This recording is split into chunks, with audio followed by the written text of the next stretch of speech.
Hello and welcome back to Stockton Junction. I did go out today and I bought 3 8-pin hornby decoder chips. I will say firstly, you don't have to use hornby decoder chips, and obviously it's your choice. I just bought those because they had 3 of those in stock and they didn't actually have 3 matching pairs. Or three not matching pairs, but they didn't have 3 matching ones in another brand, so I bought those. I've already fitted one in the power car there, that's done, and also I've fixed the pantograph. That I was able to clip that back in. There's another point to be aware of, because as I moved this one came unclipped as well. They are pretty easy to come out, so be aware of that if you're buying one. Handle them very carefully because these do come unclipped. Right, so I know most of you guys will obviously know about chipping trains and stuff, if that's something you're already into DCC anyway. But I just wanted to cover something. If we look under here, you can see there's a lot of circuit board there. So one thing that we do need to be looking at is, I'm just going to pull out blanking plate, and it is really hard to get in here, but I managed to do it earlier. I managed to get because I've got quite small fingers, I managed to get that out. So something I've prepared is some insulating electrical tape. So I'm just going to pop that over that side, and I'm going to pop this one, so I just need to move it a second, turn it round so I can line it up without covering the pinholes. I'm going to put that one over that side. So the reason I've done this, and when I'll show you, so it's because obviously all that circuit board there was showing. The one thing we need to be aware of is that we take our chip out. Obviously you've got another circuit board there, and you've also got an odd wire there with a loose end. Obviously you could trim that off if you're not going to use it, but I'm just going to wrap it around there like so. But what we need to be aware of is if any of these component bits on here touch any of those, we can short out, not only blow our chip, but you could actually damage the circuit board on there as well. The whole thing could end up going up in smoke, so you need to be a little bit careful. And on here, I don't know if you can see it, there's a tiny little arrow there, that's pin 1, and obviously that comes with a little 1 which is down on this corner here. So this is really quite tricky because there's not a lot of space to get in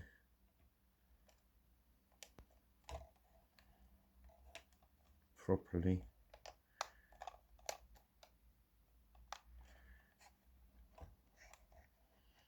As you can see, it didn't go in first time.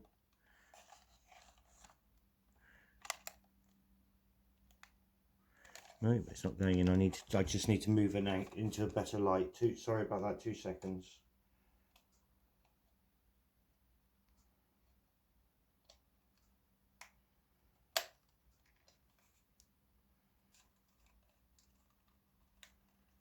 One of the actual pins is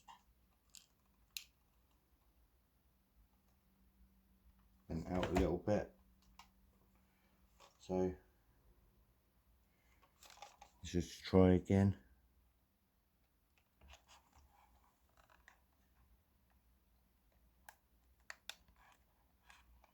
I don't seem to want to go in. The other one went in perfectly, which is pretty typical.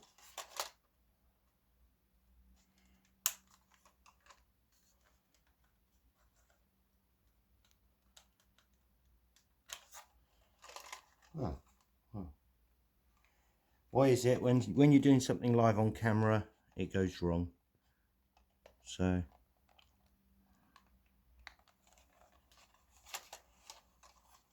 it's always the way.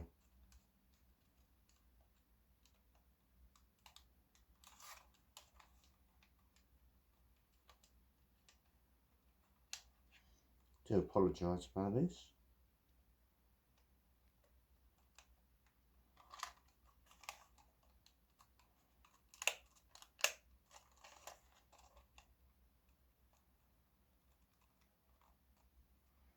The other one popped straight in, no problem, and this one just doesn't want to play ball at all. So just going to stand it down a bit.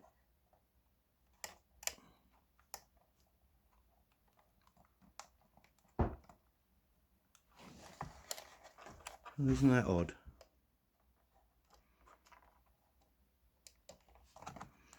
Ah, there we go, and it's in. But that one was really tricky. So now that I've got my nice bits of thing, I can lay that side, push the wires into the opposite side, and obviously just be a bit aware that this little ridge here, if any wires are in there, they're going to get trapped when you put this back on. So make sure that fits nicely. No, that's not going down properly. So let's have a look again. Might have to go the other way round. I think there's more room. Yeah, there's less height at the back of the coach than there is at the front. So, and that chip's just sticking up a bit too much. Obviously put it the other way on the other coach without realising. There we go, that fits in perfectly now. So just going to get our little screws. Luckily I've got a magnetic head one because they are tiny. Just do them there, don't want to over tighten that. So I did phone Hornby up, or not rather, sorry, I emailed Hornby and asked them about the chips, because what it does tell you in these instructions is really pretty vague. So what they did tell me is, yes, you need 3 chips. Sorry about that, I'm using a really awful tripod to try and do this.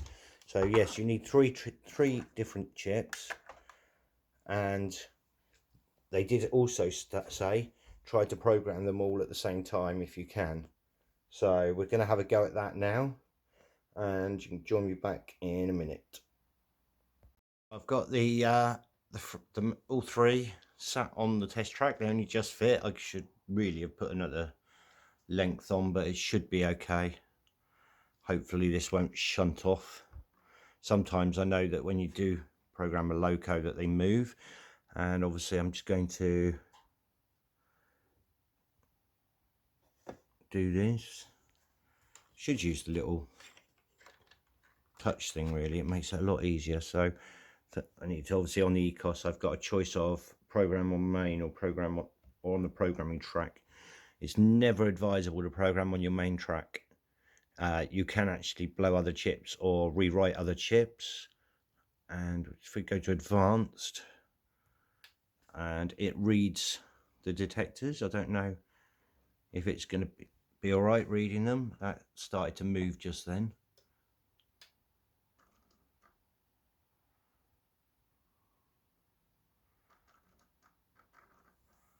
Yeah, it's gonna be careful not to push the other ones off the track so they read at the same time.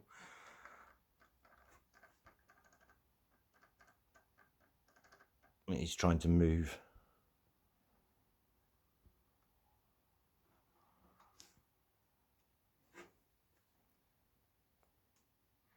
I can't say I've ever tried to read more than one chip and program more than one at a time before. I didn't think that would be the way to go, but that's what Hornby have actually said. I did send them an email stating that it was really unclear in their instructions as to whether you needed, how many chips you wanted, where to put them, because in one bit it said open up one or the other part. So it is going, it's still reading at the moment on my ECOS. I'm hoping it's going to work all right.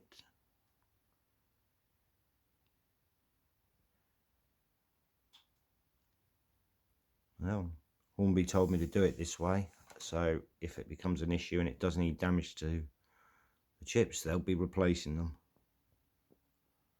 But also the people out there that are buying these who don't quite understand or know what to do might find this pretty useful. If it works, fine. So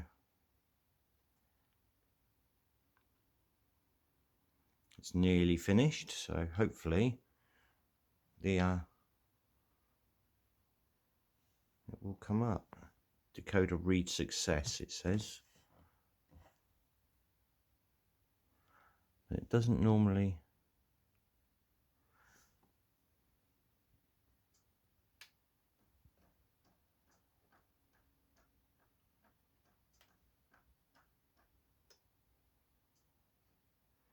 I'm just going to try and change the address to 370.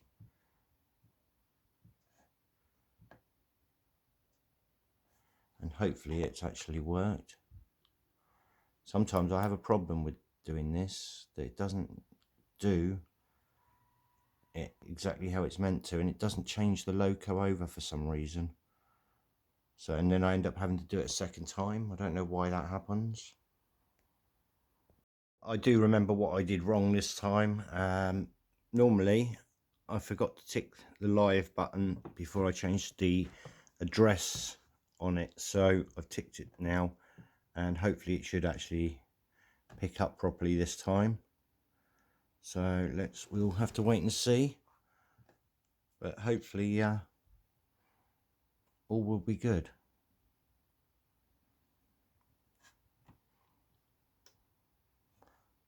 And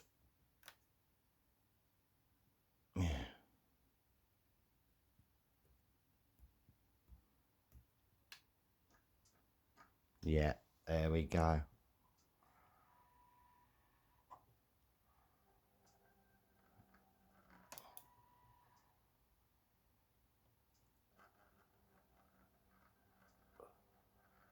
And it is working. We're just gonna check that the lights are working. So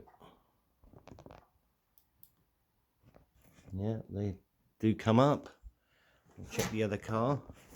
So sorry, try to get in there a bit better. Yeah, they are coming up nicely now.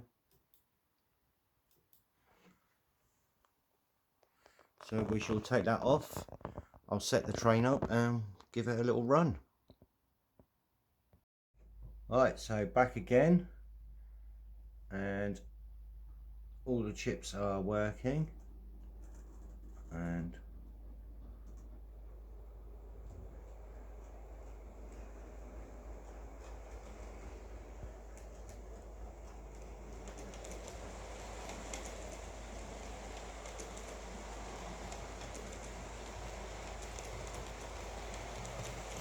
as you can see, it is running.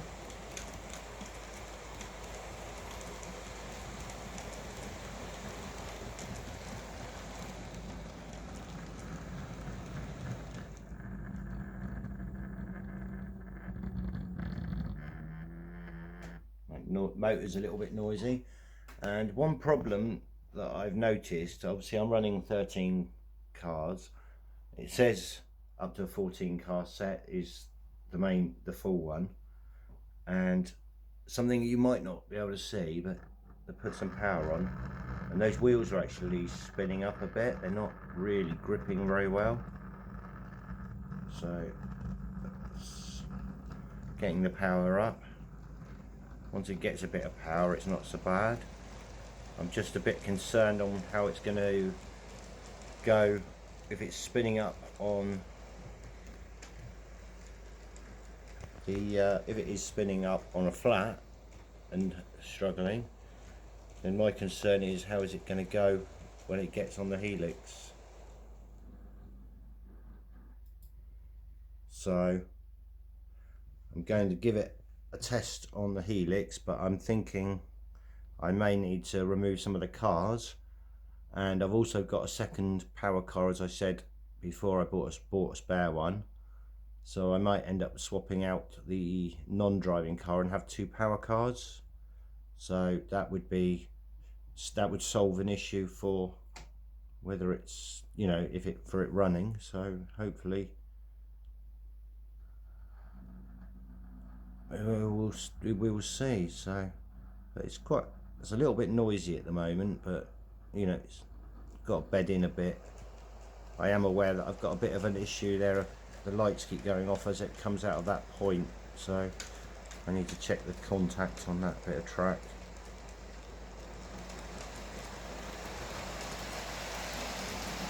But seems to be running alright. I think maybe it might be alright on the Helix once it gets up to some speed. So I'm going to give it a whiz round now, and I'll come back and show you the results.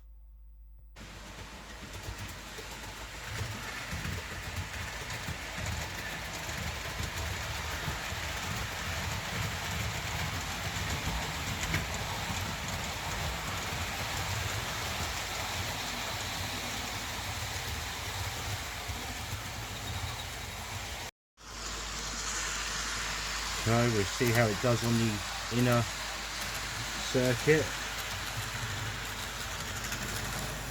And so I've got an issue, yeah, so she's not going to go up the hill. She's not going to go up at all, she's just wheel spinning up the back there. Yeah, so the light flickering is actually when it's on the points, because the points aren't fully powered up with the frogs yet. So when it hits the frogs, I'm losing some bit of power with the lights flickering off. So she's not going to go up the Helix. So what I'm going to do is I'm going to remove some of the coaches and see how many it will take up the Helix. So I'm going to take 4 coaches off, I think, and see how it goes. Like I said, I think I'm going to have to use the other power car, because there's just not enough power in that for the full train, which is unfortunate. Not for any sort of not for any gradients anyway, so it's a good thing to test. So anyway, I shall come back to you shortly. Removed the 4 coaches you see at the back now, and then just out the way. So 3, 4, 5, 6. So it's now running 9 coaches. So I'm going to give that a go and see how it goes.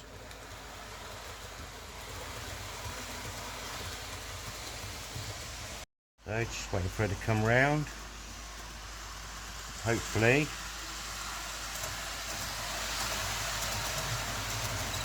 Oh, she's slowing down. And there's a lot of squealing going on from some of those. Yep, she's spinning up again. But she is going, and she's actually started up again, look.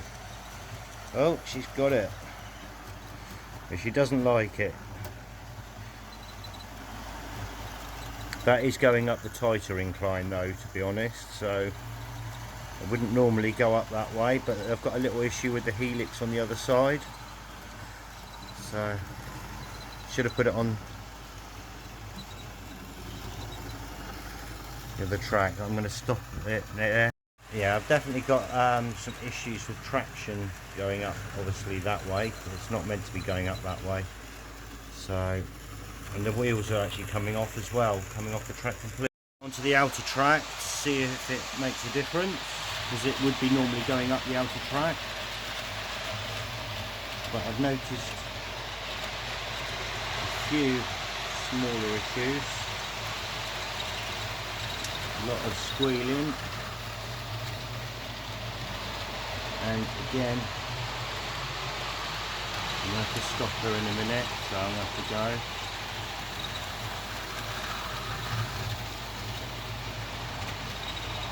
She doesn't like the Helix very much, that's for sure. So I stopped it obviously at the top because the track ends just there on that line at the moment. One issue that I have had is that the driving car, the wheels do keep coming off the track. They don't seem to be turning very well, and that's 4th radius. The inner track is the 3rd radius, and that seems to be even worse. There doesn't seem to be enough weight. It's this back wheel here, it's coming off, but if you look, you've only got to touch that and it's literally off the track completely. It's just, you know, if you can see that, if I can move a bit closer, look, I'm just touching it and the whole wheel is just coming away from the track. It's bouncing away, whereas these aren't doing it. I don't know if that's a wheel not in properly. That one doesn't seem to be doing it, so I'm actually thinking that that wheel's not lined up very well, or some issue, because it's just bouncing. I'm only gently tapping that and it's bouncing off the track and it keeps derailing, so I'm going to have a look at that one. I'm not sure if that's the power car. Yeah, that's actually the power car as well, so it's not happening on any of the others. Yeah, see, that doesn't happen on that one. It's just that wheel there. It's literally bouncing up and down in its thing, as if the joint, the hole the wheels in is elongated or something. So I'm gonna have to have a good look at that one, because that's causing an issue. That wheel, it keeps popping off the track. Definitely, if I'm gonna run this properly, I'm going to need the 2 power cards, because it doesn't like it even with this few amount of coaches. But obviously if you're just running on a flat track, on a flat layout, it shouldn't be quite so bad. But again, I would still be a bit wary of going to the full 14 cars, because it was still wheel slipping, although that was only at pull away. But then again, if I've got an issue with that wheel, and that was the one that had the damaged pantograph, so maybe this car's had some damage. Might have to swap it out with the other one and see if that makes a difference. It might be that this one needs repairing, so I'll have a look at that and let you guys know. But sorry, the video's been a bit long. I do try to not cut out all the mess ups and the problems, because, you know, it's good for you guys to see what's really going on. If I just cut it out and showed you all the best bits and said how wonderful something is, you know, it wouldn't be very fair, it wouldn't be right. So I do leave all the little bits of mess ups and everything else in my videos. So anyway, I'll end it here for now, and I'll have a look at this power car and I'll get back to you on another video. So thanks for watching and goodbye.